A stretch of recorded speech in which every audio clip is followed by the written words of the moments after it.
Hello hi friends, గర్జలు చేస్తున్నా బెల్లం వేసి.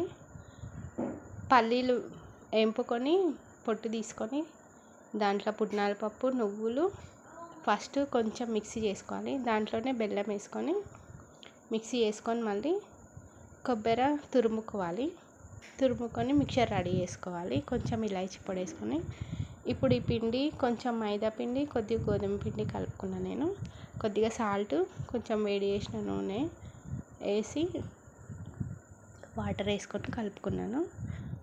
ఇప్పుడు ఆ పిండిని ముద్దలాగా వేసుకొని పూరీలాగా ఒత్తుకొని దాంట్లో ఈ మిక్సర్ పెట్టి నేను గర్జల స్పూన్ ఉంటుంది కదా, దాంతో షేప్ చేసిన అలా కట్ చేసుకున్నాను. ఇప్పుడు డీప్ ఫ్రై నూనె ఆయిల్ చేసుకొని డీప్ ఫ్రై చేసుకోవాలి. మంచిగా పొంగుతాయి ఫ్రెండ్స్. ఎలా ఉందో కామెంట్స్లో పెట్టండి, లైక్ చేయండి, సబ్స్క్రైబ్